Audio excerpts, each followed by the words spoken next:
ഗസയിൽ ഇസ്രായേൽ നടത്തുന്ന ആക്രമണം അവസാനിപ്പിക്കാൻ 20 നിർദ്ദേശങ്ങൾ അടങ്ങിയ സമാധാന കരാർ മുന്നോട്ട് വെച്ച് അമേരിക്ക. US പ്രസിഡന്റ് ഡൊണാൾഡ് ട്രംപും ഇസ്രായേൽ പ്രധാനമന്ത്രി ബെഞ്ചമിൻ നെതന്യാഹുവും തമ്മിൽ നടന്ന കൂടിക്കാഴ്ചയ്ക്ക് ശേഷമായിരുന്നു കരാറുമായി ബന്ധപ്പെട്ട ട്രംപിന്റെ പ്രഖ്യാപനം. സംയുക്ത വാർത്താ സമ്മേളനത്തിൽ കരാറിനെ പിന്തുണയ്ക്കുന്നുവെന്ന് ബെഞ്ചമിൻ നെതന്യാഹു പറഞ്ഞു. വൈറ്റ് ഹൌസിൽ നടത്തിയ ചർച്ചയിലാണ് 20 നിർദ്ദേശങ്ങളടങ്ങിയ കരാർ അമേരിക്ക മുന്നോട്ട് വെച്ചത്. 72 മണിക്കൂറിനകം ഹമാസ് ബന്ദികളെ വിട്ടയക്കണം. ഹമാസ് ബന്ദികളെ വിട്ടയച്ചാൽ ജയിലിലുള്ള 250 പലസ്തീനികളെ ഇസ്രയേൽ മോചിപ്പിക്കും.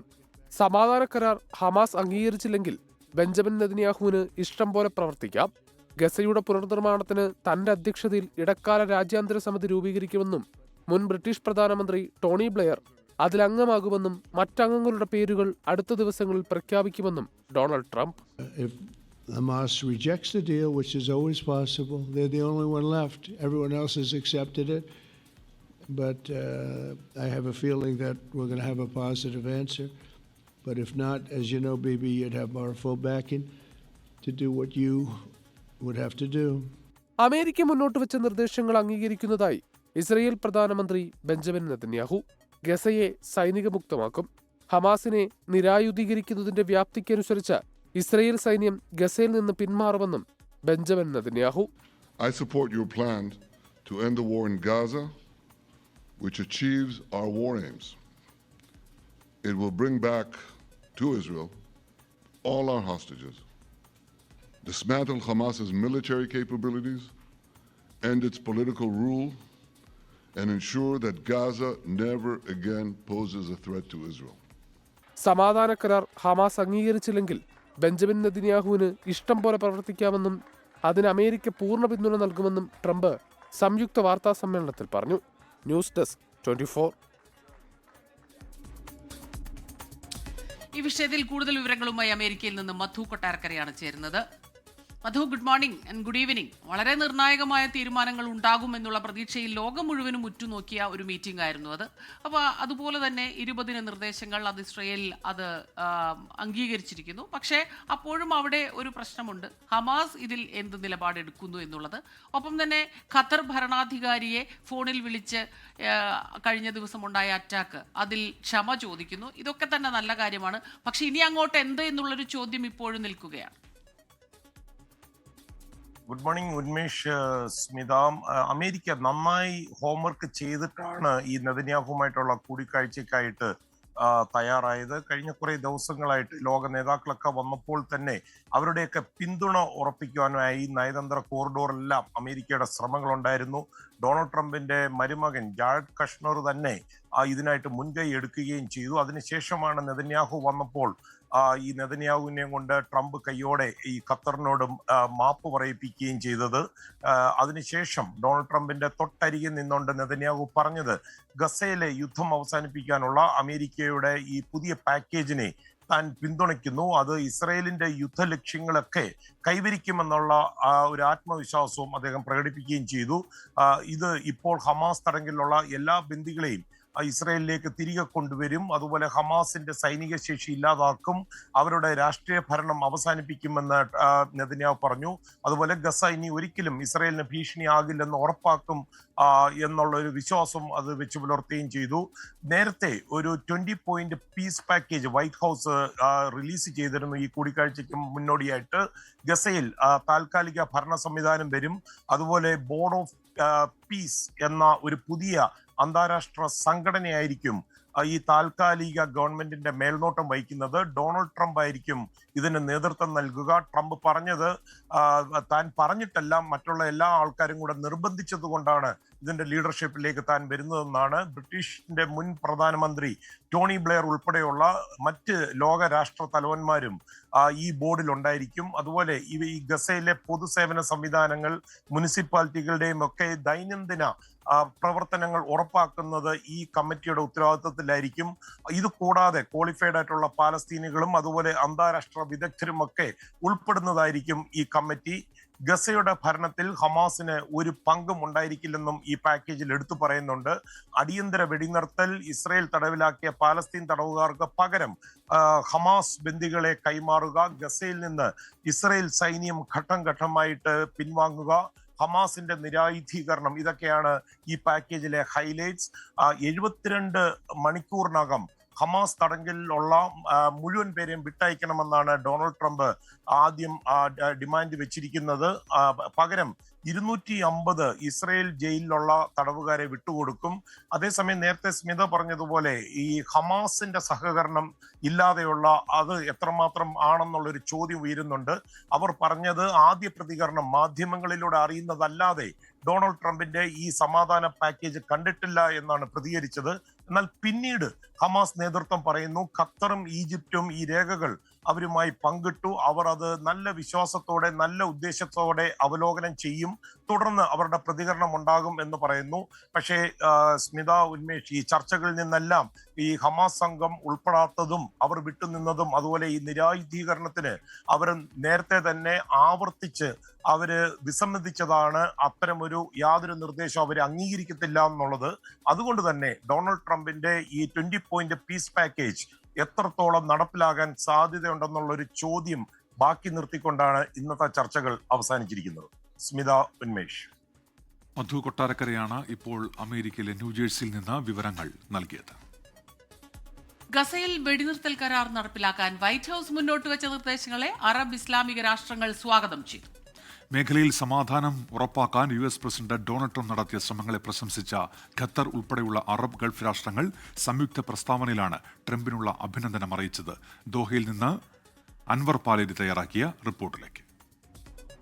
ഗസയിൽ 2 വർഷമായി തുടരുന്ന യുദ്ധം അവസാനിപ്പിക്കാനുള്ള ഒരു മാർഗം എന്ന നിലയിലാണ് കഴിഞ്ഞ ദിവസം രാത്രി ബെഞ്ചമിൻ നെതന്യാഹുവും അതുപോലെ തന്നെ US പ്രസിഡന്റ് ഡൊണാൾഡ് ട്രംപും വാഷിംഗ്ടണിൽ നടത്തിയ കൂടിക്കാഴ്ചയ്ക്ക് ശേഷം ഒരു സംയുക്ത വാർത്താ സമ്മേളനത്തിലൂടെ ഇത്തരം നിർദ്ദേശങ്ങൾ പുറത്തിറക്കിയിരിക്കുന്നത്. ഇതിൽ പ്രധാനമായും പറയുന്ന കാര്യങ്ങൾ ബന്ദികളുടെ മോചനം, അതുപോലെ തന്നെ ഗസയിൽ നിന്നുള്ള ഇസ്രായേലിന്റെ പിന്മാറ്റം, ഹമാസിന്റെ കീഴടങ്ങൽ നിബന്ധനകൾ, ഫലസ്തീൻ പ്രദേശങ്ങൾ താൽക്കാലികമായി ഭരിക്കുന്നതിന് നോൺ പൊളിറ്റിക്കൽ സമിതി രൂപീകരിക്കുക, ഗസയ്ക്ക് മാനുഷിക സഹായത്തിനുള്ള പദ്ധതികൾ എന്നിവ ഉൾപ്പെടെയുള്ള ഒരു സമാധാന പദ്ധതിയാണ് ഇപ്പോൾ സംയുക്ത വാർത്താ സമ്മേളനത്തിലൂടെ അമേരിക്കൻ പ്രസിഡന്റ് ഡൊണാൾഡ് ട്രംപും അതുപോലെ തന്നെ ഇസ്രായേൽ പ്രധാനമന്ത്രി ബെഞ്ചമിൻ നെതന്യാഹുവും ചേർന്ന് പുറത്തിറക്കിയിരിക്കുന്നത്.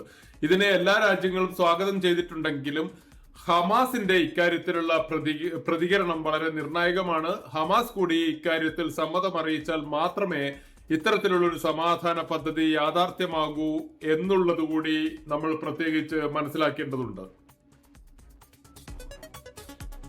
ഇനി മറ്റൊരു പ്രധാനപ്പെട്ട വാർത്തയിലേക്കാണ്. കരൂരിലെ അപകടത്തിൽ കൂടുതൽ TVK നേതാക്കളുടെ അറസ്റ്റ് ഇന്നുണ്ടായേക്കും. കരൂർ വെസ്റ്റ് ജില്ലാ സെക്രട്ടറി മതിയഴകനെ ഇന്നലെ പോലീസ് അറസ്റ്റ് ചെയ്തിരുന്നു. TVK general secretary N Anand, joint general secretary Nirmal Kumar എന്നിവരുടെ അറസ്റ്റിലേക്കും കടക്കാനാണ് പോലീസിന്റെ തീരുമാനം.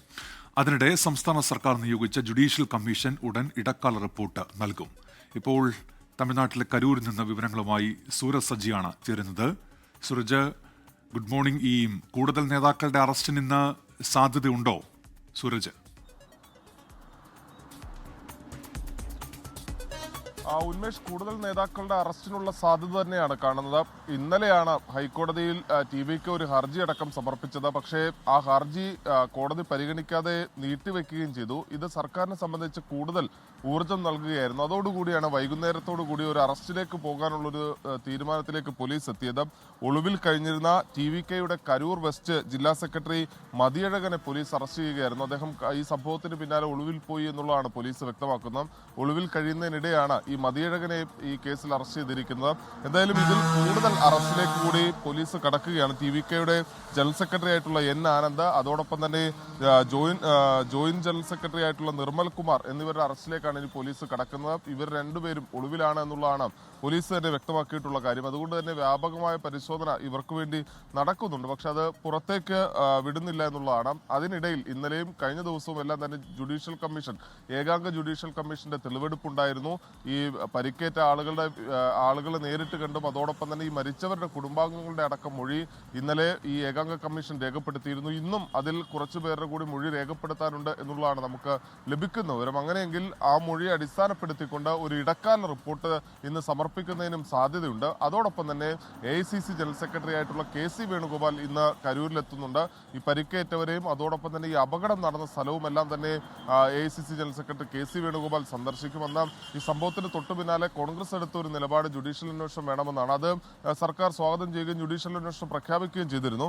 എന്തായാലും ഇന്ന് AICC general secretary KC Venugopal കൂടി ഇവിടെ എത്തും. അതോടൊപ്പം തന്നെ ഈ ചികിത്സയിൽ കഴിയുന്നവരുടെ ആരോഗ്യനിലയിൽ നല്ല പുരോഗതിയുണ്ട്.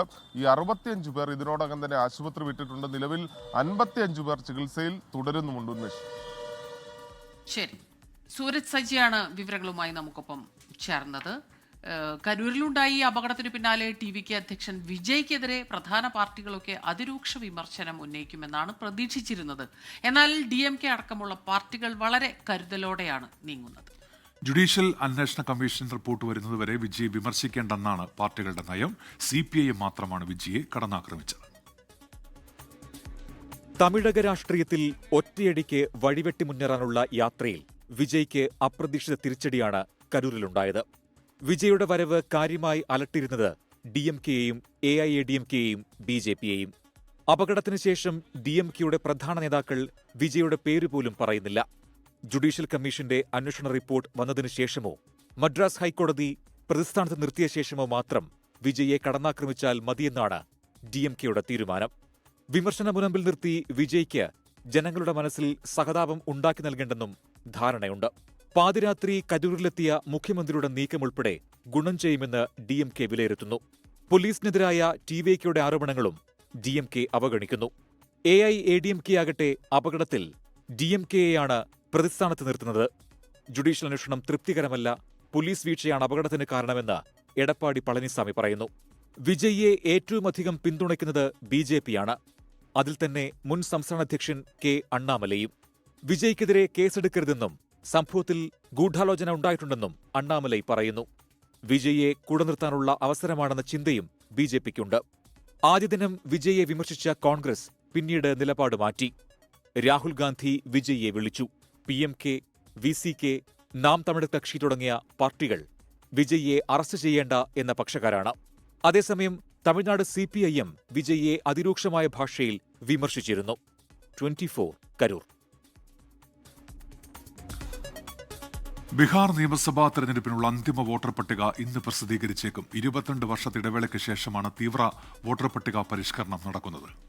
ഓഗസ്റ്റ് 1 കരട് വോട്ടർ പട്ടിക പ്രസിദ്ധീകരിച്ചിരുന്നു.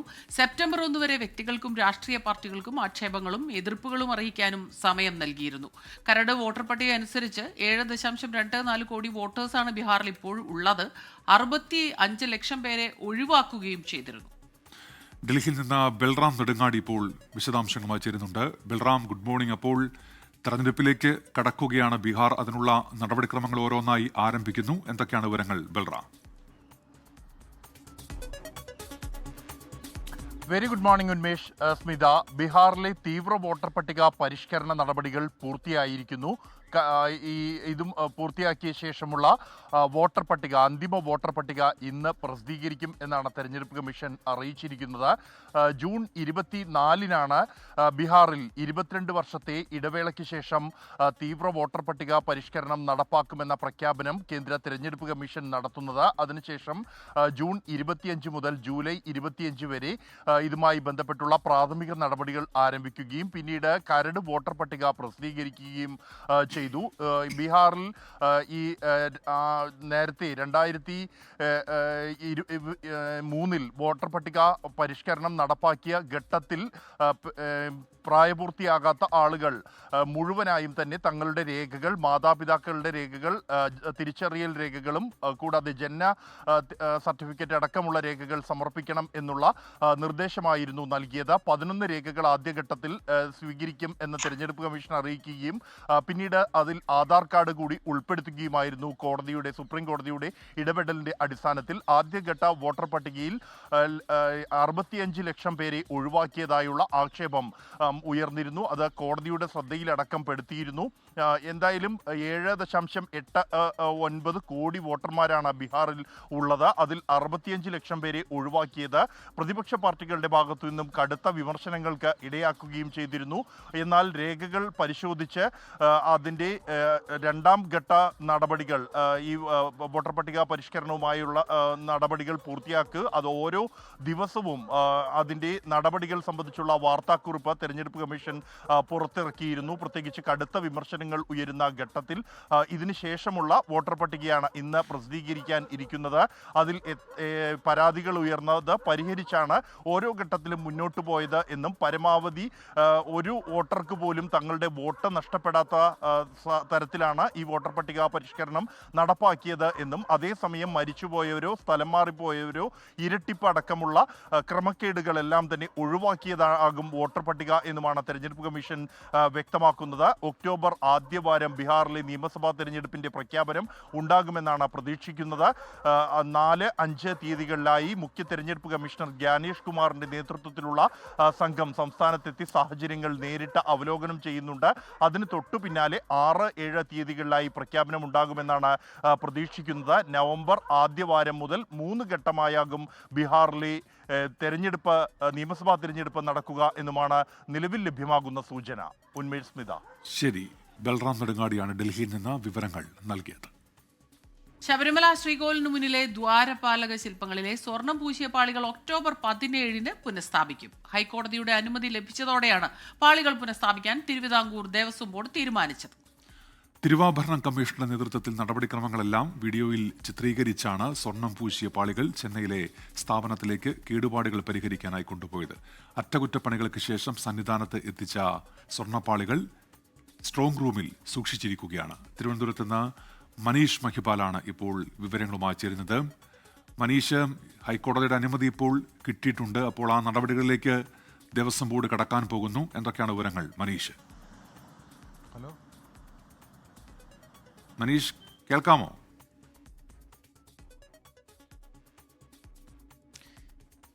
അതായത് നിലവിൽ താന്ത്രിക അനുമതി ഒപ്പം തന്നെ ഹൈക്കോടതിയുടെ അനുമതി ലഭിച്ച ശേഷം വൃശ്ചിക മാസ പൂജകൾ തുടങ്ങിയ ശേഷമായിരിക്കും അന്ന് തന്നെ ഈ സ്വർണം പൂശിയ പാളികളൊക്കെ തന്നെ സ്ഥാപിക്കുന്ന നടപടികൾ ആരംഭിക്കുക.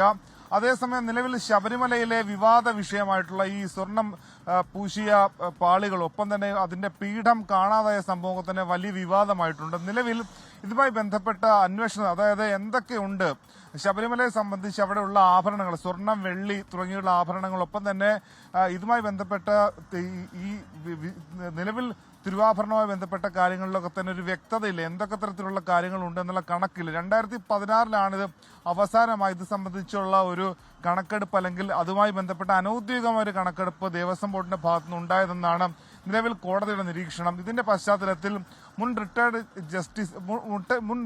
ജഡ്ജിയെ കൊണ്ട് തന്നെ അദ്ദേഹത്തിന്റെ ചുമതലയിൽ ഒരു പ്രത്യേക സംഘത്തെ നിയോഗിച്ചുകൊണ്ട് ഇത്തരം കാര്യങ്ങളിൽ ഒരു അന്വേഷണം അല്ലെങ്കിൽ ഒരു പരിശോധന നടത്താം. ഇത്തരം കാര്യങ്ങൾ പരിശോധിക്കുന്നത് അത് പൊതുമധ്യത്തിൽ, അത് ജനമധ്യത്തിൽ അത് അവതരിപ്പിക്കാൻ വേണ്ടിയിട്ടല്ല. അത് അക്കാര്യത്തിലൊരു കൃത്യമായ സുതാര്യത വേണം. അക്കാര്യങ്ങളൊക്കെ തന്നെ ഒരു കൃത്യമായ രജിസ്ട്രേഷൻ മുഖേന അത് രജിസ്റ്റർ ചെയ്ത് വെക്കണം. ഇതിന്റെ അടിസ്ഥാനത്തിലാണ് റിട്ടയർഡ് ജഡ്ജിയെ കൂടി നിയോഗിച്ചുകൊണ്ടുള്ള അത്തരം കാര്യങ്ങൾ തീരുമാനമെടുക്കാൻ ഹൈക്കോടതി നിയോഗിച്ചിട്ടുള്ളത്. ഇനി ഇതുമായി ബന്ധപ്പെട്ട നിലവിൽ ഇപ്പോഴുണ്ടാകുന്ന ഈ പീഠം സംബന്ധിച്ച്, പീഠം കാണാതായ സംഭവം, അത് പിന്നീട് സ്പോൺസർ ആയിട്ടുള്ള ഉണ്ണികൃഷ്ണൻ പോറ്റിയുടെ സഹോദരിയുടെ വീട്ടിൽ നിന്ന്, വെഞ്ഞാറമൂട്ടിൽ നിന്ന് കണ്ടെടുക്കുന്നത് സംബന്ധിച്ച വിഷയം, ഇതൊക്കെ തന്നെ ഏത് അന്വേഷണവും സ്വാഗതം ചെയ്യുന്നുവെന്നാണ് ദേവസ്വം ബോർഡിന്റെ നിലപാട്. വിജിലൻസ് അന്വേഷിക്കട്ടെ. ഇത് സംബന്ധിച്ച് കോടതിയിൽ റിപ്പോർട്ട് കൊടുത്ത ശേഷം ദേവസ്വം ബോർഡിന്റെ ഭാഗത്തു നിന്നും കൂടി അന്വേഷണമുണ്ട്. നിലവിൽ ദേവസ്വം ബോർഡിന് പല സംശയങ്ങളും ഉണ്ട്. കാരണം നിലവിൽ നേരത്തെ കീഴ്ശാന്തിയുടെ സഹായിയായിട്ട് പ്രവർത്തിച്ചിരുന്ന ആളാണ് ഈ ഉണ്ണികൃഷ്ണൻ പോറ്റി. ഉണ്ണികൃഷ്ണൻ പോറ്റിക്ക് പല ഭാഷകൾ, 5ഓളം ഭാഷകൾ അറിയാം. അതുകൊണ്ട് തന്നെ മറ്റാരെങ്കിലും നൽകിയ ഒരു സ്പോൺസറായി നൽകിയ, വഴിപാടായി നൽകിയ ഒരു പീഠം ഇയാൾ നൽകുകയായിരുന്നു. പിന്നീട് അത് എന്തിനു വേണ്ടി അറ്റകുറ്റപ്പണിക്ക് വേണ്ടി നൽകുമ്പോഴൊക്കെ തന്നെ അത് ദേവസ്വം ബോർഡിലെ ഭാരവാഹികൾ അല്ലെങ്കിൽ അത് അറിയാതെ പോയത് എന്തുകൊണ്ടാണ്, ഇത്തരം കാര്യങ്ങളിലൊക്കെ തന്നെ അന്വേഷണം നടത്തുമെന്നാണ് ദേവസ്വം ബോർഡിന്റെ തീരുമാനം. എന്താണെങ്കിലും അതുമായി ബന്ധപ്പെട്ട വിവാദങ്ങൾ തുടരുന്നുണ്ട്. കോടതിയിൽ അതിൽ സർക്കാർ ഏത് വിധത്തിലുള്ള റിപ്പോർട്ടായിരിക്കും കൊടുക്കുക എന്നത് കൂടി നോക്കിക്കാണേണ്ടതാണ്. ഉന്മേഷ്. മനീഷ് മഹിപാലാണ് വിവരങ്ങളുമായി നമുക്കൊപ്പം ചേർന്നത്. ഹൈക്കോടതി ചില ഇടപെടലുകൾ നടത്തിയിരുന്നു. അതിൽ കൃത്യമായിട്ടുള്ള അന്വേഷണം, കർശനമായ അന്വേഷണം ശബരിമല വിജിലൻസ് ചീഫ് സെക്യൂരിറ്റി ഓഫീസറുടെ ഭാഗത്തു നിന്ന് ഉണ്ടാകണം എന്നും പറഞ്ഞിട്ടുണ്ട്. ശബരിമല വിഷയത്തിലെ സർക്കാർ അനുകൂല നിലപാടിന് പിന്നാലെ NSS general secretary G. Sukumaran നായർക്കെതിരെ ഏറ്റവും കൂടുതൽ പ്രതിഷേധം ഉണ്ടായത് പത്തനംതിട്ടയിൽ. ഫ്ലക്സ് ബോർഡുകൾ സ്ഥാപിച്ചതിനൊപ്പം പരസ്യ പ്രതിഷേധവും നടന്നു. G. സുകുമാരൻ നായരെ പിന്തുണച്ച മന്ത്രി KB ഗണേഷ് കുമാറിനെതിരെയും പ്രതിഷേധമുണ്ടായി. കരയോഗം ഭാരവാഹികൾ നേരിട്ടാണ് മന്ത്രിയുടെ നിലപാടിനെ വിമർശിച്ചത്. വരും ദിവസങ്ങളിലും കൂടുതൽ അമർഷം ഉണ്ടാകാനാണ് സാധ്യത.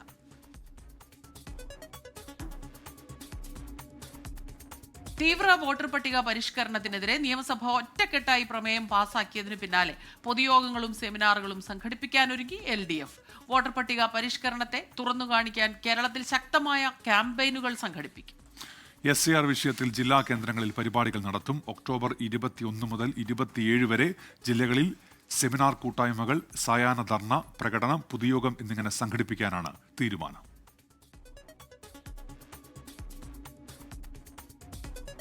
തേക്കടി ബോട്ട് ദുരന്തത്തിന്റെ വിങ്ങുന്ന ഓർമ്മകൾക്ക് 16 വയസ്സ്. 2009 സെപ്റ്റംബർ 30 വൈകിട്ട് 5 മണിയോടെയാണ് 45 ജീവനുകൾ എടുത്ത തേക്കടി ബോട്ട് അപകടമുണ്ടായത്.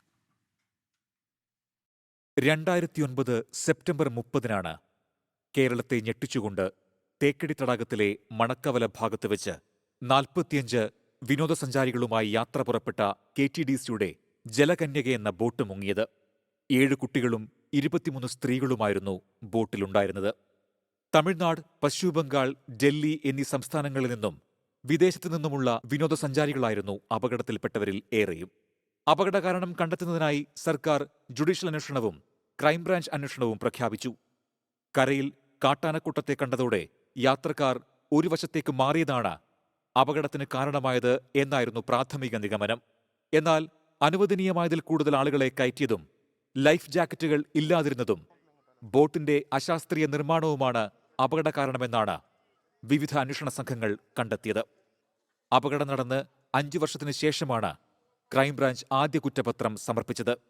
ഡ്രൈവർ, ബോട്ടിന്റെ ചുമതലയുണ്ടായിരുന്ന ഉദ്യോഗസ്ഥർ, ടിക്കറ്റ് നൽകിയവർ എന്നിവർ കുറ്റക്കാരാണെന്ന് ക്രൈംബ്രാഞ്ച് കണ്ടെത്തി. ബോട്ടിന്റെ നിലവാരം കൃത്യമായി പരിശോധിക്കാത്തതിന് KTDCയെയും പിന്നീട് പ്രതി ചേർത്തു.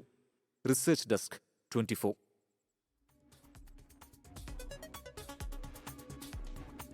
ഭൂട്ടാൻ വാഹനക്കടത്തുമായി ബന്ധപ്പെട്ട കസ്റ്റംസിന്റെ പരിശോധന തുടരുകയാണ്. സംസ്ഥാനത്തിന്റെ വിവിധ ഭാഗങ്ങൾ കേന്ദ്രീകരിച്ചുകൊണ്ടാണ് പരിശോധന നടക്കുന്നത്. ഇന്ത്യയിലേക്ക് എത്തിയ SUV ലക്ഷറി വാഹനങ്ങൾ അനധികൃതമായിട്ടാകാം എത്തിയതെന്നാണ് ഭൂട്ടാൻ ട്രാൻസ്പോർട്ട് അതോറിറ്റി വ്യക്തമാക്കിയത്. ഇതുമായി ബന്ധപ്പെട്ട് ഭൂട്ടാൻ റവന്യൂ കസ്റ്റംസ് അന്വേഷണം നടത്തും. ഭൂട്ടാൻ വാഹനങ്ങൾ എങ്ങനെ ഇന്ത്യയിലെത്തി എന്നതിലും അന്വേഷണം ഉണ്ടാകും.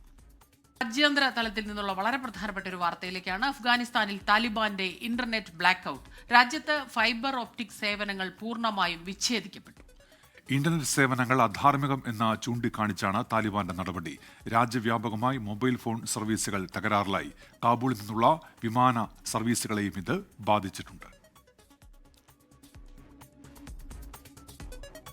സംഘടനാ പ്രശ്നങ്ങൾ ഒഴിയാതെ മുള്ളൻകൊല്ലിയിലെ കോൺഗ്രസ് നേതൃത്വത്തിനെതിരെ രൂക്ഷ വിമർശനവുമായി വാർഡ് പ്രസിഡന്റ് തങ്കച്ചൻ കാനാട്ടുമല രംഗത്തു വന്നു. തന്നെ കള്ളക്കേസിൽ കുടുക്കി 17 ദിവസം ജയിലിലടച്ചവരെ പാർട്ടിയിലെ ഒരു വിഭാഗം സംരക്ഷിക്കുന്നു എന്നാണ് ആരോപണം. മുള്ളൻകൊല്ലിയിലെ പാർട്ടി നേതൃത്വത്തിന്റേത് തൊലിപ്പുറത്തുള്ള ചികിത്സയാണെന്നും കോൺഗ്രസിനെ ബാധിച്ചത് ക്യാൻസറാണെന്നും തങ്കച്ചൻ വ്യക്തമാക്കി. അത്ര എളുപ്പം തീരില്ല മുള്ളൻകൊല്ലി കോൺഗ്രസിലെ സംഘടനാ പ്രശ്നങ്ങൾ എന്നതിന്റെ സൂചനയാണ് വാർഡ് പ്രസിഡന്റ് കൂടിയായ തങ്കച്ചൻ കാനാട്ടുമലയുടെ 24നോടുള്ള പ്രതികരണം. തന്നെ കള്ളക്കേസിൽ കുടുക്കി ജയിലിലടച്ചവരെ അറസ്റ്റ് ചെയ്യാൻ പോലീസ് തയ്യാറാകുന്നില്ല എന്നാണ് ആരോപണം. ഡിവൈഎസ്പിയിലേക്ക് അന്വേഷണം മാറ്റിയ ശേഷം രാഷ്ട്രീയ ഇടപെടൽ ഉണ്ടായിട്ടുണ്ടോ എന്ന് വ്യക്തമായ സംശയമുണ്ട്. കാരണം ഇപ്പോൾ അന്വേഷണം തീരെ മന്ദഗതിയിലാണ്, യാതൊരു പുരോഗതിയുമില്ല. അനീഷ് മാമ്പള്ളി എന്ന് പറഞ്ഞ ആ 1ാം പ്രതിയായ വ്യക്തിയെ ഇതുവരെ കേരള പോലീസിന് കണ്ടെത്താൻ സാധിച്ചിട്ടില്ല. അപ്പോൾ രാഷ്ട്രീയ ഇടപെടൽ ഉണ്ടായോ എന്നൊരു സംശയമുണ്ട്. കോൺഗ്രസ് വാർഡ് പ്രസിഡന്റായ തനിക്ക് പാർട്ടിയിൽ നിന്ന് നീതിയില്ല. കള്ളക്കേസിൽ കൊടുക്കാൻ ഗൂഢാലോചന നടത്തിയവർ ഉന്നതരെന്നും തങ്കച്ചൻ. ഗൂഢാലോചനയിൽ ഇതിൽ മുന്തിയവരുണ്ട്. അതുകൊണ്ട് അവരുടെ സംരക്ഷണയിലാണ് അനീഷ് മാമ്പള്ളി ഉള്ളതെന്ന് തന്നെയാണ് എൻ്റെ ഉറച്ച വിശ്വാസം. KPCC പ്രസിഡന്റ് ബഹുമാന്യനായ അഡ്വക്കേറ്റ് സണ്ണി ജോസഫ് വരെ എൻ്റെ വീട്ടിൽ വന്നു. പക്ഷേ വയനാട് DCC നേതൃത്വം ആരും വന്നിട്ടില്ല. അപ്പോൾ അത് ഇവരുടെ ഒളിച്ചുകളി, ഗൂഢാലോചന എന്നത് വ്യക്തമായി തെളിയിക്കുന്ന ഒരു ഇതായിട്ടാണ് എനിക്ക് തോന്നുന്നത്. KPCC നിയോഗിച്ച സമിതി മുള്ളൻകൊല്ലിയിലെ സംഘടനാ പ്രശ്നങ്ങൾ അവസാനിച്ചതായി വിലയിരുത്തുകയും നിലവിലെ മണ്ഡലം കമ്മിറ്റി പിരിച്ചുവിട്ട് അഡ്വോ കമ്മിറ്റിയെ നിയോഗിക്കുകയും ചെയ്തിരുന്നു. ഇതുമായി ബന്ധപ്പെട്ട് തങ്കച്ചന്റെ പ്രതികരണം ഇങ്ങനെ: മുള്ളൻകൊല്ലി കോൺഗ്രസിൻ്റെ ഉള്ളൊരു ക്യാൻസർ പിടിപെട്ടിട്ടുണ്ട്. ആ ക്യാൻസറിനെയാണ് ഞങ്ങൾ തെളിച്ച് കാണിച്ചു തന്നിരിക്കുന്നത്. ആ ക്യാൻസറിനെ മുറിച്ച് മാറ്റാതെ മുള്ളൻകൊല്ലി കോൺഗ്രസ് രക്ഷപ്പെടില്ല. ആ ക്യാൻസർ മൂടി വെച്ചുകൊണ്ട് നിങ്ങൾ തൊലിപ്പുറത്തെ പാണ്ടിന് വേണ്ടി ചികിത്സിക്കേണ്ട, പാണ്ടിന് മരുന്ന് തേച്ച് പ്രശ്നങ്ങളെല്ലാം തീർത്തു എന്ന് പറഞ്ഞ് ആ ക്യാൻസറിനെ മൂടി വെച്ചിരിക്കുകയാണ്. ഇത് ഈ പാർട്ടിനെയും കൊണ്ടേ പോകുള്ളൂ. വീട്ടിലെ കാർപോർച്ചിൽ കർണാടക മദ്യവും തോട്ടകളും കണ്ടെത്തിയതിനെ തുടർന്നാണ് തങ്കച്ചനെ പോലീസ് അറസ്റ്റ് ചെയ്ത് ജയിലിൽ അടച്ചത്. ബന്ധുക്കളുടെ പരാതിയിൽ അന്വേഷണം നടത്തിയ പോലീസ് തങ്കച്ചന്റെ നിരപരാധിത്വം കണ്ടെത്തുകയായിരുന്നു. സംഭവവുമായി ബന്ധപ്പെട്ട് പ്രസാദ് എന്നയാളെ അറസ്റ്റ് ചെയ്തിട്ടുണ്ട്. മീനങ്ങാടി ബ്ലോക്ക് കോൺഗ്രസ് വൈസ് പ്രസിഡന്റായ അനീഷ് മാമ്പിളിക്കെതിരെ ഇതുമായി ബന്ധപ്പെട്ട് പോലീസ് ലുക്കൌട്ട് നോട്ടീസും പുറത്തിറക്കിയിട്ടുണ്ട്. 24 വയനാട്. ലഡാക്കിൽ സമാധാന ചർച്ചകൾക്ക് എല്ലായ്പ്പോഴും തയ്യാറെന്ന് കേന്ദ്ര ആഭ്യന്തര മന്ത്രാലയം. ഇതിനോടകം നടത്തിയ ചർച്ചകൾ ഫലം കണ്ടിട്ടുണ്ടെന്നും കേന്ദ്ര ആഭ്യന്തര മന്ത്രാലയം വ്യക്തമാക്കി. ലഡാക്കിൽ പൂർവ്വ സാഹചര്യം പുനഃസ്ഥാപിക്കുന്നതുവരെ കേന്ദ്ര സർക്കാരുമായുള്ള ചർച്ചയ്ക്കില്ലെന്ന് ലേ അപ്പെക്സ് ബോഡിയും കാർഗിൽ ഡെമോക്രാറ്റിക് അലയൻസും നിലപാട് അറിയിച്ചിരുന്നു. ഡൽഹിയിൽ നിന്ന് ബൽറാം നെടുങ്ങാടിയാണ് ചേരുന്നത് വിവരങ്ങളുമായി. ബൽറാം, ഈ കഴിഞ്ഞ ദിവസം ഒക്ടോബർ 6 നടക്കാനിരുന്ന ചർച്ചയിൽ നിന്ന് പിന്മാറുന്നുവെന്ന് ഇവർ അറിയിച്ചിരുന്നു. അപ്പോൾ അതിൻ്റെ ഒരു കാര്യം കൂടുതൽ അറസ്റ്റിലേക്കൊക്കെ കടന്നത്, അറസ്റ്റ് ചെയ്തവരെ വിട്ടയക്കണം, അതുപോലെ തന്നെ സംസ്ഥാന പദവി എന്നുള്ള ആ ഒരു ആവശ്യത്തിൽ അവർ ഉറച്ചു നിൽക്കുന്ന ഒരു സാഹചര്യം കൂടിയുണ്ട്.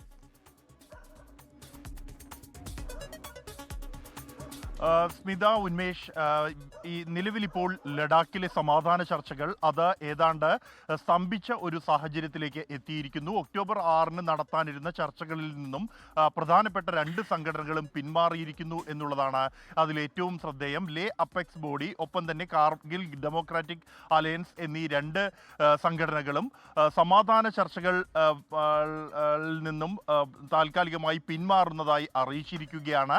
ഔദ്യോഗികമായി തന്നെ അവർ നിലപാട് അറിയിച്ചിട്ടുണ്ട്. ഈ സംഘടനകൾ പ്രധാനമായും ചൂണ്ടിക്കാണിക്കുന്നത് ഈ ലഡാക്കിൽ സമാധാന സാഹചര്യങ്ങൾ പുനഃസ്ഥാപിക്കണം എന്നുള്ളത് തന്നെയാണ്. ഒപ്പം തന്നെ 4 പേരുടെ മരണത്തിന് ഇടയാക്കിയ സാഹചര്യത്തിൽ അത് സംബന്ധിച്ചുള്ള ജുഡീഷ്യൽ അന്വേഷണം വേണം എന്നുള്ളതാണ് ഈ സംഘടനകളുടെ മറ്റൊരു ആവശ്യം. തുടർ നടപടികളുമായി സർക്കാർ മുന്നോട്ട് പോകുന്നു. കൂടുതൽ അറസ്റ്റും ഒപ്പം തന്നെ മറ്റു നടപടികളും ഉണ്ടാകുന്നു എന്ന ഒരു സാഹചര്യത്തിൽ തന്നെയാണ് ഇത്തരത്തിൽ ചർച്ചകളിൽ നിന്നും പിന്മാറാനുള്ള ഒരു തീരുമാനത്തിലേക്ക് ഈ 2 സംഘടനകളും എത്തിയിരിക്കുന്നത്. അതേസമയം ചർച്ചകൾക്ക് ഏത് ഘട്ടത്തിലും തയ്യാറാണ് എന്ന് കേന്ദ്ര ആഭ്യന്തര മന്ത്രാലയം വ്യക്തമാക്കിയിട്ടുണ്ട്. തുറന്ന സമീപനമായിരിക്കും സമാധാന ചർച്ചകളുടെ കാര്യത്തിൽ സർക്കാരിന് ഉണ്ടാവുക എന്നാണ് കേന്ദ്ര ആഭ്യന്തര മന്ത്രാലയം അറിയിച്ചിരിക്കുന്നത്. സമാധാനം പുനഃസ്ഥാപിക്കാനുള്ള നടപടികൾ പുരോഗമിക്കുകയാണ് എന്നാണ്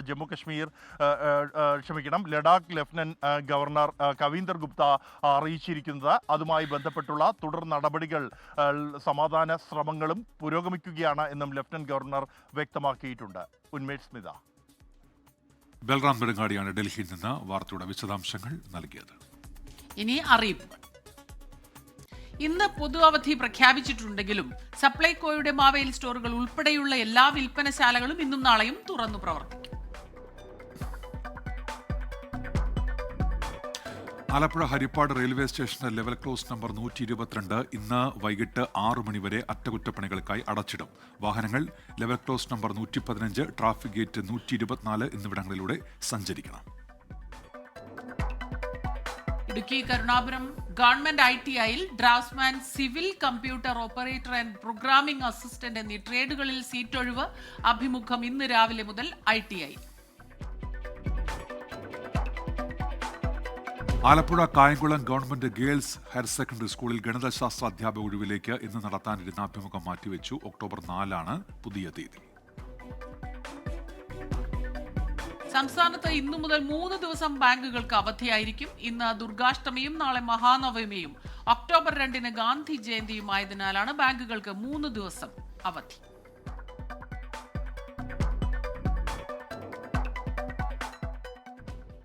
ചോറ്റാനിക്കര ദേവീക്ഷേത്രത്തിൽ പവിഴമല്ലിത്തറമേളം ഇന്ന് നടക്കും. നടൻ ജയറാം മേളപ്രമാണിയായ പവിഴമല്ലിത്തറമേളത്തിൽ 100-ലധികം കലാകാരന്മാർ പങ്കെടുക്കും. ചോറ്റാനിക്കര ക്ഷേത്രത്തിന്റെ മൂലസ്ഥാനമായി ആരാധിച്ചു വരുന്ന പവിഴമല്ലിത്തറയ്ക്ക് മുന്നിൽ നവരാത്രി ആഘോഷത്തോടനുബന്ധിച്ചാണ് തുടർച്ചയായി പവിഴമല്ലിത്തറമേളം നടക്കുന്നത്. കഴിഞ്ഞ വർഷം നടന്ന മേളത്തിൽ 151 കലാകാരന്മാരാണ് പങ്കെടുത്തത്.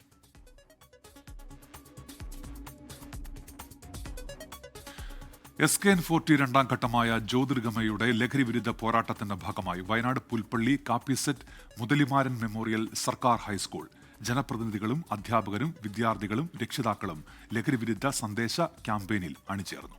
കെ ചിറ്റലപ്പള്ളി ഫൗണ്ടേഷനും 24ഉം ചേർന്ന് നടപ്പാക്കുന്ന കമ്പ്യൂട്ടർ ലാബ് പദ്ധതിയുടെ ഉദ്ഘാടനവും സ്കൂളിൽ നടന്നു.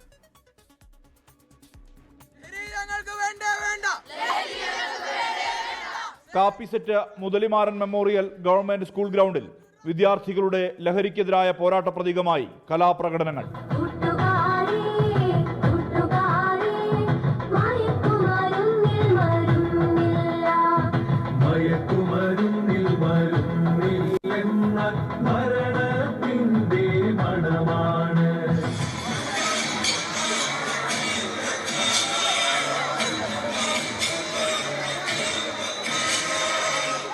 വിശിഷ്ടാതിഥികൾ ലഹരിക്കെതിരായ സന്ദേശങ്ങൾ വെള്ള ക്യാൻവാസിൽ കുറിച്ചിട്ടു.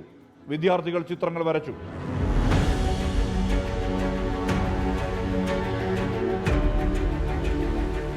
ഉള്ളൻകൊല്ലി പഞ്ചായത്ത് പ്രസിഡന്റ് PK വിജയന്റെ അധ്യക്ഷതയിൽ ചേർന്ന പൊതുസമ്മേളനം ജില്ലാ പഞ്ചായത്ത് പ്രസിഡന്റ് സംഷാദ് മരക്കാർ ഉദ്ഘാടനം ചെയ്തു.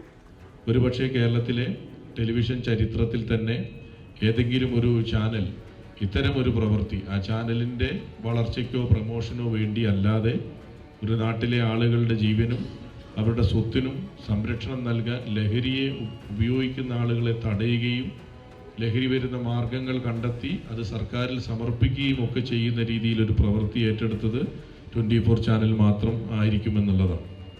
ജില്ലാ പഞ്ചായത്ത് അംഗം ബീന ജോസ്, വാർഡ് അംഗം Pushpavalli Narayanan, PTA president PR Charlie, പ്രധാനാധ്യാപിക AP Prameela, Benny Mathew, U Kushan, KK Mohanan തുടങ്ങിയവർ സംസാരിച്ചു.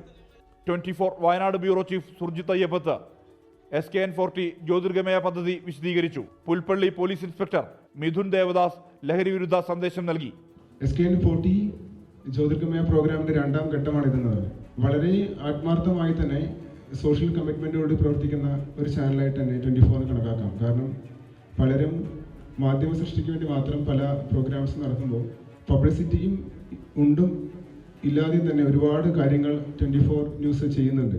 സോ ഇത്തരമൊരു പ്രോഗ്രാംസ് ഈ സ്കൂളിൽ ചെയ്തതും അതുപോലെ തന്നെ മറ്റുള്ള വയനാട്ടിലെ സ്കൂളുകളിൽ ചെയ്യുന്നുണ്ട്. സോ വളരെ പ്രശംസനീയമായ ഒരു കാര്യം തന്നെയാണത്. ചിറ്റലപ്പള്ളി ഫൗണ്ടേഷൻ 24മായി സഹകരിച്ച് നടപ്പാക്കുന്ന കമ്പ്യൂട്ടർ ലാബിന്റെ ഉദ്ഘാടനവും ചടങ്ങിൽ നടന്നു.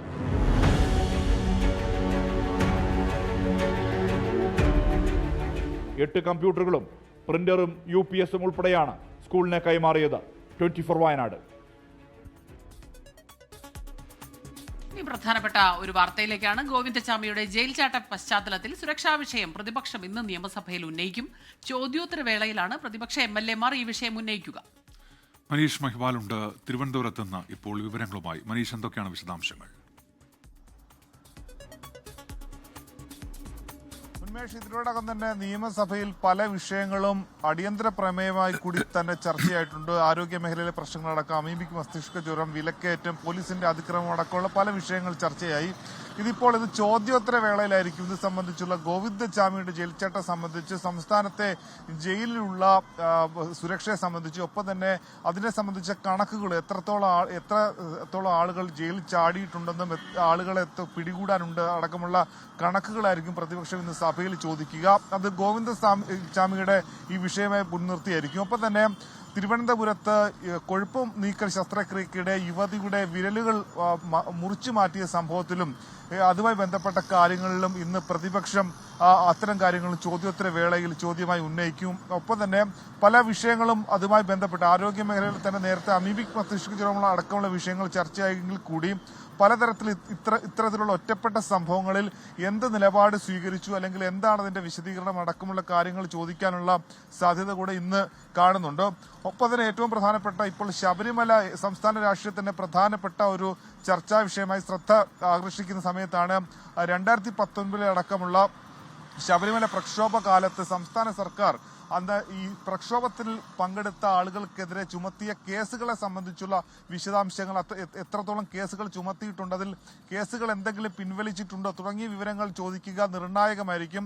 അത് സംബന്ധിച്ചുള്ള സംസ്ഥാന സർക്കാർ പുറത്തുവിടുന്ന കണക്കുകളും ഒപ്പം തന്നെ വലിയ വാർത്തയായി തന്നെ പുറത്തു വരും. അതുകൊണ്ട് തന്നെ അത്തരം കാര്യങ്ങളും ചോദ്യോത്തര വേളയിൽ ഇന്ന് പ്രതിപക്ഷം ഉന്നയിക്കാനുള്ള സാധ്യതയുണ്ട്. ദേശീയപാത നിർമ്മാണവുമായി ബന്ധപ്പെട്ട് ജനങ്ങൾ നേരിടുന്ന ബുദ്ധിമുട്ടുകൾ ഒരു ശ്രദ്ധ ക്ഷണിക്കലായി കൂടി പ്രതിപക്ഷത്തിന്റെ ഭാഗത്തുനിന്നുണ്ടാകും. ഒപ്പം തന്നെ ഇന്ന് ഇതുമായി ബന്ധപ്പെട്ട 3 നിയമസഭാ നിയമനിർമ്മാണങ്ങൾ കൂടി സഭയുടെ പരിഗണനയിലുണ്ട്. കേരള പബ്ലിക് സർവീസ് ബില്ലടക്കമുള്ള 3 നിയമനിർമ്മാണങ്ങളാണ് സഭയുടെ പരിഗണനയിൽ. അങ്ങനെ ഇന്നലെ സഭ ഏകകണ്ഠമായി SIR-നെതിരെ ഉള്ള ഒരു പ്രമേയം പാസാക്കിയിരുന്നു. അതിൽ കൂടുതൽ കാര്യങ്ങൾ എന്തൊക്കെ തരത്തിലുള്ള ഭേദഗതികൾ വേണമെന്ന് പ്രതിപക്ഷത്തിന്റെ ആവശ്യങ്ങൾ കൂടി ഉൾക്കൊള്ളിച്ചായിരുന്നു പിന്നീട് ആ പ്രമേയം പൂർണ്ണമായും പാസാക്കിയിരുന്നത്. അങ്ങനെ ഇന്നലെ സഭാരീതിയിൽ പ്രക്ഷുബ്ധമായിരുന്നില്ല. പക്ഷെ ഇന്ന് ഈ ചോദ്യോത്തര വേളയിലടക്കം പല കാര്യങ്ങളിലും പ്രതിപക്ഷത്തിന്റെ ചോദ്യങ്ങൾക്ക് ഭരണപക്ഷത്തിന് മറുപടി പറയേണ്ടി വരും. അതിൽ ഏറ്റവും നിർണായകമായിട്ടുള്ളത് ഈ ജയിലിനെ സംബന്ധിച്ചുള്ള സുരക്ഷയിലെ കണക്കുകളൊപ്പം തന്നെ ശബരിമല കേസുകളെ സംബന്ധിച്ചുള്ള കണക്കുകളുമായിരിക്കും. ഉന്മേഷ്, സ്മിത. മനീഷ് മഹിപ്പാലാണ് ഈ വിവരങ്ങളുമായി നമുക്കൊപ്പം ചേർന്നത് തിരുവനന്തപുരത്ത് നിന്ന്. മറ്റൊരു റിപ്പോർട്ടിലേക്കാണ്. ലോക ഹൃദയ ദിനത്തോടനുബന്ധിച്ച് നിർധനരായ ഹൃദ്രോഗികൾക്ക് ആശ്വാസവുമായി ജോയ് ആലുക്കാസ് ഫൗണ്ടേഷൻ 63 ലക്ഷം രൂപ വരുന്ന പദ്ധതിയിലൂടെ 50ഓളം പേസ് മേക്കറാണ് ജോയ് ആലുക്കാസ് ഫൗണ്ടേഷൻ വിതരണം ചെയ്തത്. ജോയ് ആലുക്കാസിന്റെ തൃശൂരിലെ കോർപ്പറേറ്റ് ഓഫീസിൽ നടന്ന ചടങ്ങ് ചലച്ചിത്ര സംവിധായകൻ സത്യൻ അന്തിക്കാട് ഉദ്ഘാടനം ചെയ്തു. നമ്മുടെ ഒപ്പമുള്ളവരെ ചേർത്ത് പിടിക്കുക എന്നുള്ള ഒരു ധർമ്മം കൂടി ജോയ് ആലുക്കാസ് ചെയ്യുന്നുണ്ടെന്നുള്ളത് ഇപ്പോഴല്ല, വളരെ നേരത്തെ തൊട്ട് എനിക്ക് അറിയാവുന്നതാണ്.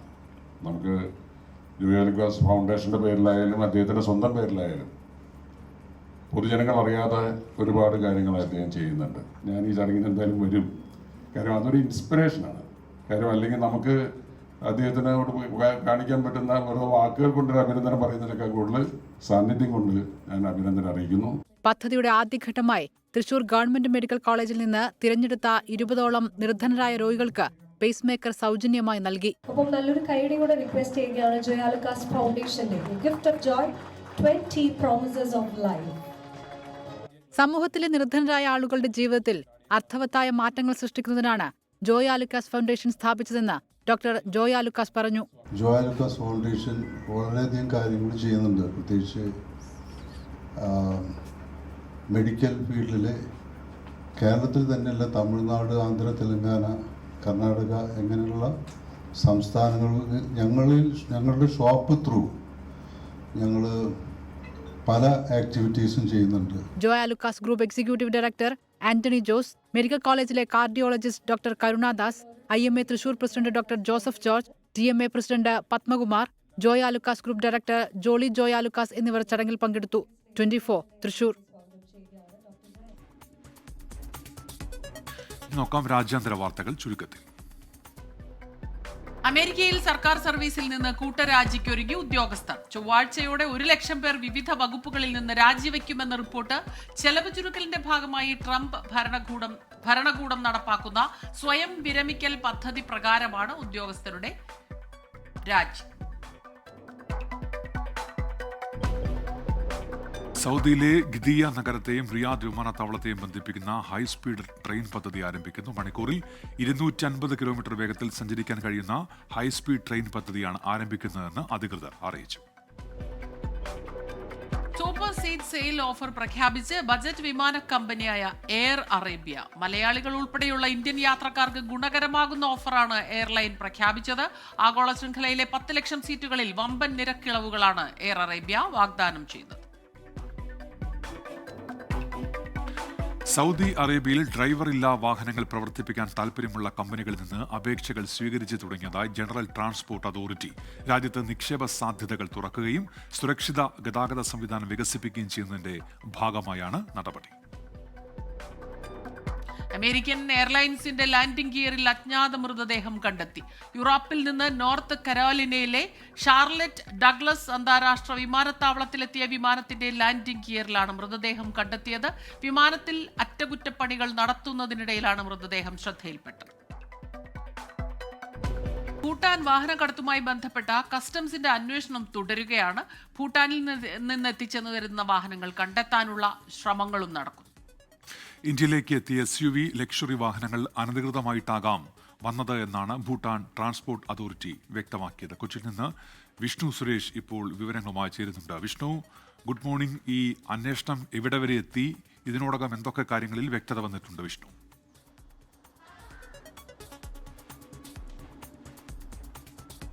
ഉന്മേഷ, വാഹനങ്ങൾ കൂടുതലായി കണ്ടെത്താനുള്ള ശ്രമത്തിലാണ് നിലവിൽ കസ്റ്റംസ് ഉള്ളത്. 150 മുതൽ 200 വാഹനങ്ങൾ വരെ കേരളത്തിലേക്ക് എത്തിയിട്ടുണ്ട് എന്നാണ് കസ്റ്റംസിന്റെ വിലയിരുത്തൽ. ഇതിൽ 38 വാഹനങ്ങൾ മാത്രമാണ് ഇതുവരെ കസ്റ്റഡിയിലെടുക്കാൻ സാധിച്ചത്.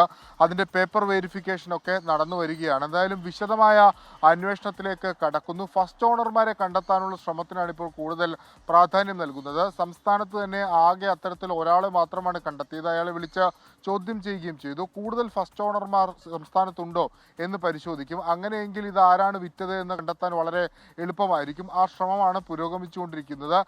ഈ മറ്റ് മേഖലകളിന്റെ പണമിടപാടുമായി ബന്ധപ്പെട്ടുള്ള സമാന്തരമായ അന്വേഷണവും കസ്റ്റംസിന്റെ ഭാഗത്തുനിന്ന് നടക്കുന്നുണ്ട്. GST വെട്ടിപ്പടക്കം നടന്നിട്ടുണ്ടെന്നാണ് വ്യക്തമാകുന്നത്. അതുകൊണ്ട് ആ പശ്ചാത്തലത്തിലും അന്വേഷണം നടക്കുന്നുണ്ട്. ഇന്നലെ തന്നെ ഭൂട്ടാൻ സർക്കാർ അല്ലെങ്കിൽ ഭൂട്ടാന്റെ ഒരു പ്രതികരണം, ട്രാൻസ്പോർട്ട് അതോറിറ്റിയുടെ പ്രതികരണം വന്നത് ഇത്തരത്തിൽ SUV ലക്ഷറി വാഹനങ്ങളൊന്നും അവിടെ ഡീരജിസ്റ്റർ ചെയ്തിട്ടില്ല.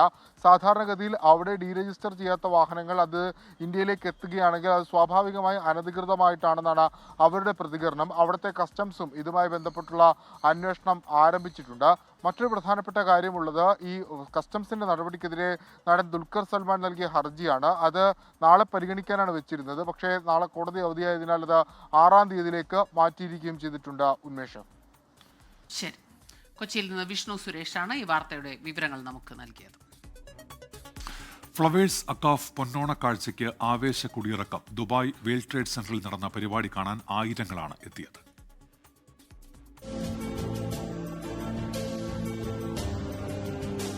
കേരളത്തിന് വെളിയിലുള്ള ഏറ്റവും വലിയ ഓണാഘോഷം. അത്തരത്തിലൊരു ഓണാഘോഷത്തിനാണ് ദുബായ് വേദിയായത്. ഫ്ലവേഴ്സ് അക്കാഫ് പൊന്നോണ കാഴ്ചയുടെ ഏറ്റവും പ്രധാനപ്പെട്ട ആകർഷണം ഇവിടെ ഒരുക്കുന്ന സദ്യ തന്നെയാണ്.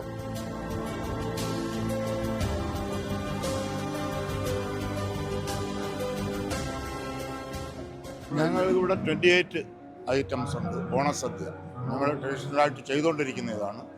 ഇപ്പം ഞങ്ങൾ 3000 പേരെയാണ് ഞങ്ങളെ ഏൽപ്പിച്ചിരിക്കുന്നത്.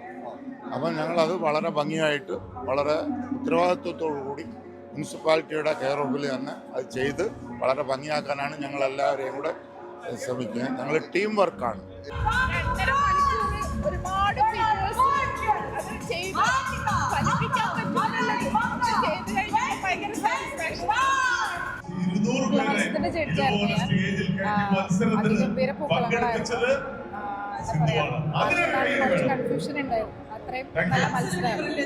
വൈകിട്ട് നടന്ന സാംസ്കാരിക സദസ്സിൽ Indian consul general Satish Kumar Sivan, 24 news chief editor R. Sreekantan Nair, ചലച്ചിത്ര താരം ഷെയ്ൻ നിഗം എന്നിവർ വിശിഷ്ടാതിഥികളായി പങ്കെടുത്തു. തുടർന്ന് K. സരിശങ്കർ, ചിന്മയ് ശ്രീപാദ, സ്റ്റീഫൻ ദേവസി എന്നിവരുടെ നേതൃത്വത്തിലുള്ള ബാൻഡിന്റെ സംഗീത നിശയും ദീപ്തി സതി, പാരീസ് ലക്ഷ്മി എന്നിവരുടെ നൃത്തശില്പവും ആഘോഷത്തിന് മാറ്റുകൂട്ടി.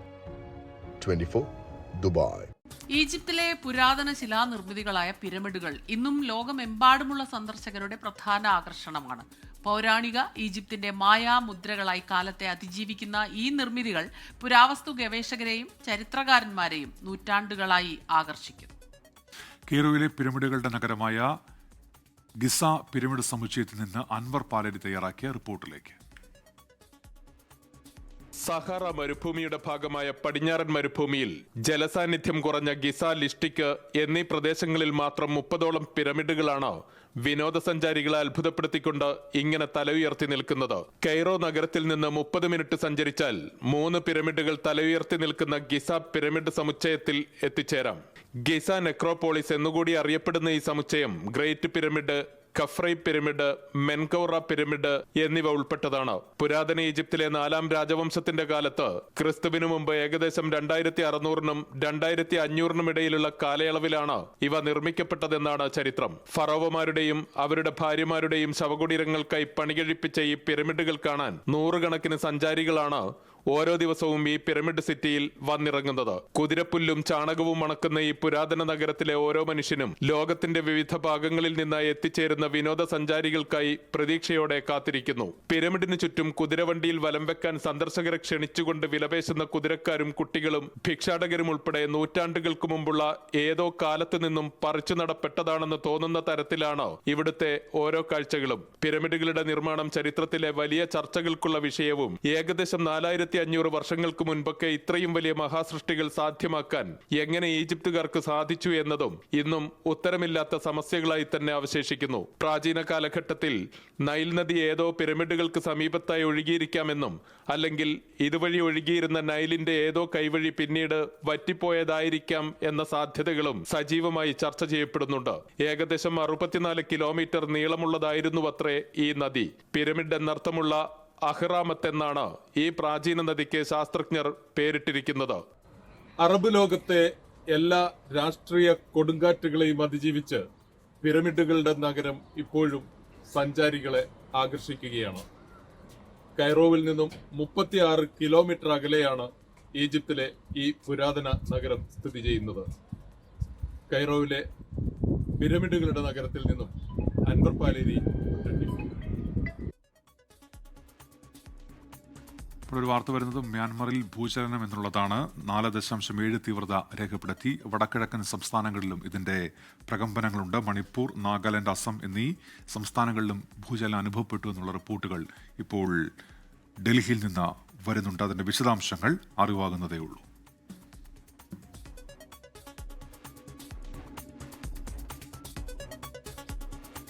കേരളത്തിൽ ഓണവും വിഷുവും പോലെയാണ് ഉത്തരേന്ത്യയിൽ ദുർഗാപൂജ. പ്രത്യേകിച്ച് കൊൽക്കത്തയിലും ഡൽഹിയിലും ദുർഗാദേവി മഹിഷാസുരനെ ജയിച്ച മഹോത്സവം ഉത്തരേന്ത്യക്കാർക്ക് വലിയ ആഘോഷമാണ്.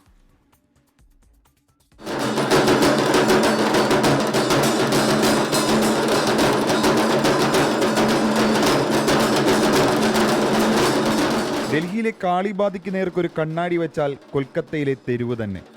ഡൽഹി മലയാളിക്ക് ഓണം പോലെ ബംഗാളികൾക്ക് ദുർഗാപൂജയാണ് മഹോത്സവവും ഗൃഹാതുരത്വവും.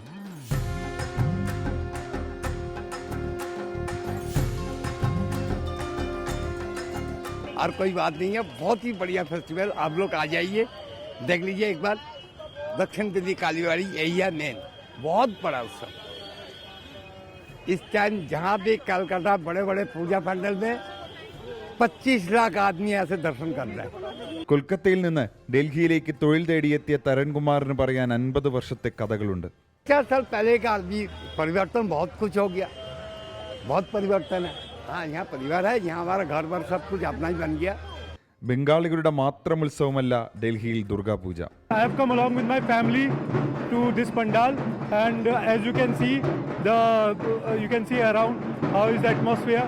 It is fully charged up with people, so much people at around in evening at I think 2100 hours. So we are all very happy to come here. It's a very spiritual event over here, and it feels very joyful as it's a festivity of joyness, and you are full of joy. Event is full of celebration. We are celebrating as in it's a diverse India. So വലിയ പന്തലുകളിൽ തീർത്ത ദുർഗാ വിഗ്രഹവും കലാപരിപാടികളും. മീൻ പ്രിയരായ ബംഗാളികൾക്കായി ക്ഷേത്രത്തിന് മുന്നിൽ തന്നെ non veg ചേർന്ന food court. വിശ്വാസത്തിന്റെ മാത്രമല്ല സന്തോഷവും കൂട്ടായ്മയും പങ്കിടാനുള്ള സമയം കൂടിയാണ് ദുർഗാപൂജ. ഡൽഹിയിൽ നിന്നും ജോഗേഷ് സിംഗിനൊപ്പം അജീഷ് ജയകുമാർ, 24. അല്പം മുൻപ് നമ്മൾ പറഞ്ഞ വാർത്തയിലേക്കാണ്. മ്യാൻമറിൽ ഭൂചലനമുണ്ടായി. 4.7 തീവ്രതയാണ് രേഖപ്പെടുത്തിയത്. മണിപ്പൂർ, നാഗാലാൻഡ്, അസം എന്നീ സംസ്ഥാനങ്ങളിലും പ്രകമ്പനമുണ്ടായി. ബൽറാം നെടുങ്ങാടിയുണ്ട് ഇപ്പോൾ ഡൽഹിയിൽ നിന്ന്. ബൽറാം, വിവരങ്ങൾ എന്തൊക്കെയാണ് ബൽറാം? ഉന്മേഷ്, സ്മിത, ഇന്ന് രാവിലെ 6:10 ഈ ഭൂചലനം മ്യാൻമറിൽ ഉണ്ടായത്. ഇന്ത്യൻ അതിർത്തിയോട് ചേർന്നാണ് ഭൂചലനം. മണിപ്പൂരിലെ ഉക്രൂലിൽ നിന്നും 27 കിലോമീറ്റർ മാത്രം അകലെയാണ് ഈ ഭൂചലനത്തിൻ്റെ പ്രഭവ കേന്ദ്രം. റിക്ടർ സ്കെയിലിൽ 4.7 തീവ്രത രേഖപ്പെടുത്തിയ ഈ ഭൂചലനത്തിൽ അപകടങ്ങളോ മറ്റ് അത്യാഹിതങ്ങളോ ഒന്നും തന്നെ റിപ്പോർട്ട് ചെയ്യപ്പെട്ടിട്ടില്ല എങ്കിൽ പോലും അസം, മണിപ്പൂർ, നാഗാലാൻഡ് തുടങ്ങിയ സംസ്ഥാനങ്ങളിൽ ഈ ഭൂചലനം അനുഭവപ്പെട്ടു. അനുഭവപ്പെട്ടിരുന്നു. ജനങ്ങൾ രാവിലെ തന്നെ പരിഭ്രാന്തരാകുന്ന ഒരു സാഹചര്യം ഭൂചലനത്തെ തുടർന്ന് ഉണ്ടായി.